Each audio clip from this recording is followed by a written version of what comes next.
Hi, my name is Rebecca Legarius. I'm part of cohort B1. The theme that I chose for my picture books was creativity and imagination, and it's geared towards the grade 1 reading level. I chose Harold and the Purple Crayon by Crockett Johnson to read as my read aloud. So here it is. All right, boys and girls, let's gather together. We're going to read a book today. It's called Harold and the Purple Crayon. So on the cover, we see that there's a little boy here, and he's holding a purple crayon. And with the title saying Harold and the Purple Crayon, I think that this little boy is Harold, and this is his purple crayon. Now with crayons, it looks like here he's drawing something on the front cover. So I want you to turn to your elbow partner and talk to them about a drawing that you've made that you're proud of and why you're proud of it. All right, boys and girls, let's come back together. We're going to open the book and start reading to see what it is that Harold is up to with his purple crayon.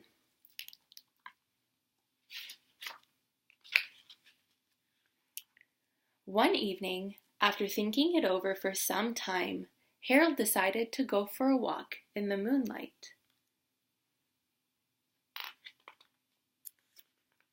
There wasn't any moon, and Harold needed a moon for a walk in the moonlight. And he needed something to walk on.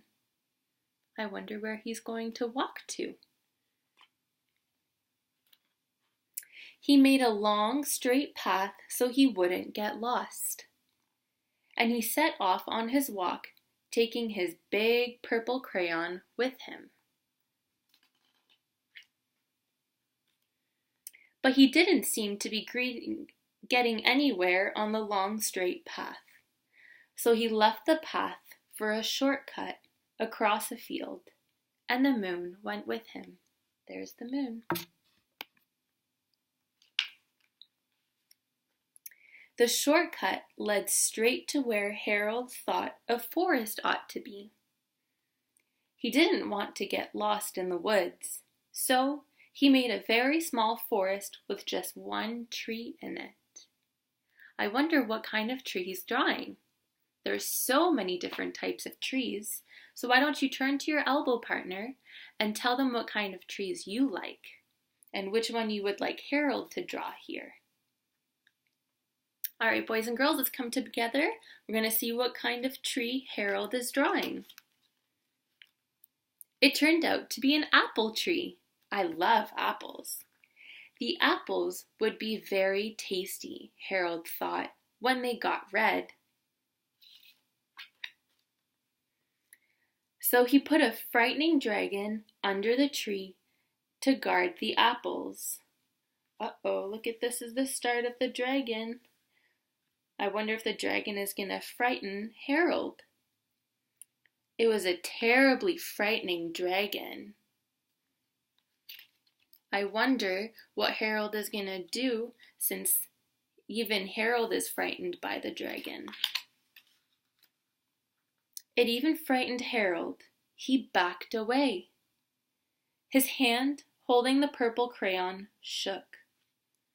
So I wonder here, it looks like Harold is starting to draw some waves. I think he might be going swimming. Let's see if I'm right. Suddenly, he realized what was happening. But by then, Harold was over his head in an ocean. Uh-oh. All right, boys and girls, so far in this story, we've seen Harold who is facing a problem. So at first he was going for a walk and he didn't seem to get anywhere on the straight path, so he created a shortcut. And then there was the apple tree that he thought all of the apples would be very delicious, so he created a monster, a dragon to put under the tree. So I wonder how he's going to get himself out of the water here.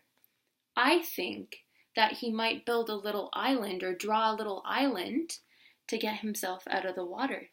But we'll see what happens.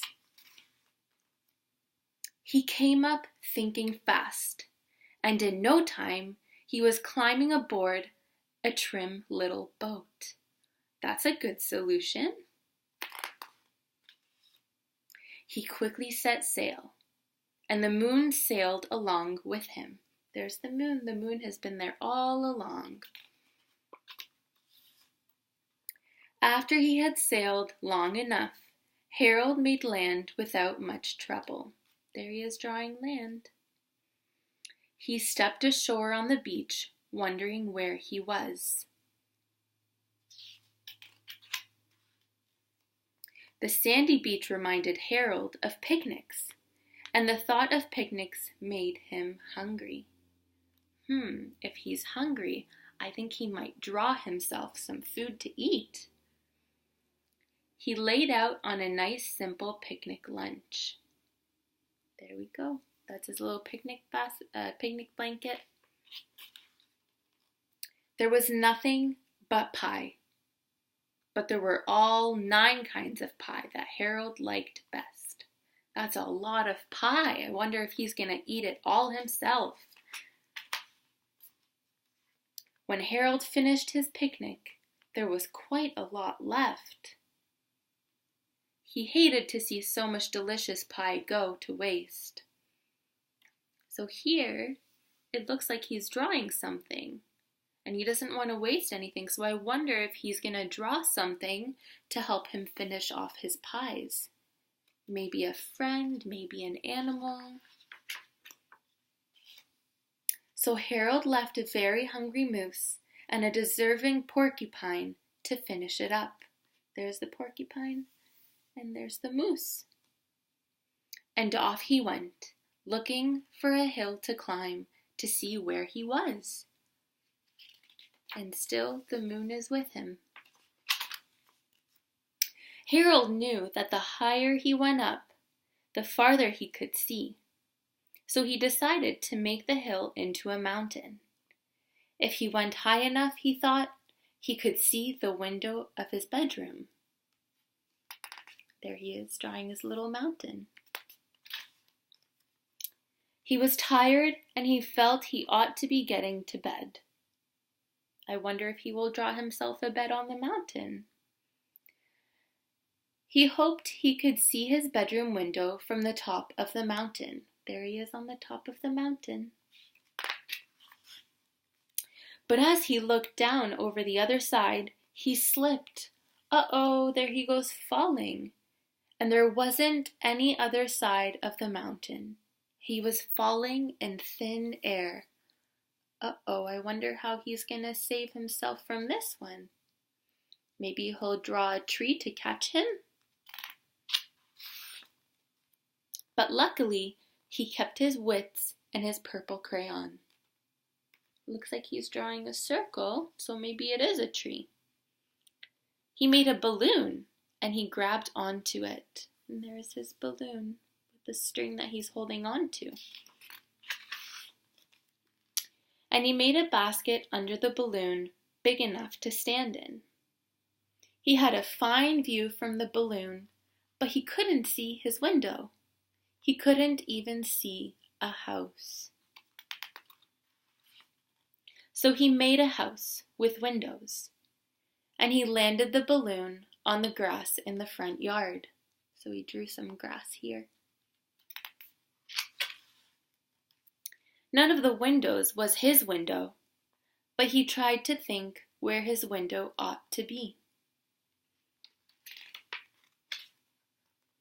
He made some more windows. He made a big building full of windows. Look at his building there. I wonder if he'll find his window soon. He made lots of buildings full of windows. He made a whole city full of windows. But none of the windows was his window. He couldn't think where it might be. I wonder what makes him know that none of the windows are his. He decided to ask a policeman. The policeman pointed the way Harold was going anyway, but Harold thanked him. And he walked along with the moon wishing he was in his room and in bed. Then suddenly, Harold remembered. I wonder if he remembered where his room is, where the window for his bedroom is. He remembered where his bedroom window was when there was a moon. It was always right around the moon. There he is drawing his window right around the moon. And then Harold made his bed. He got in and he drew up the covers. There he is drawing his covers up. The purple crayon dropped on the floor and Harold dropped off to sleep. Harold and the purple crayon.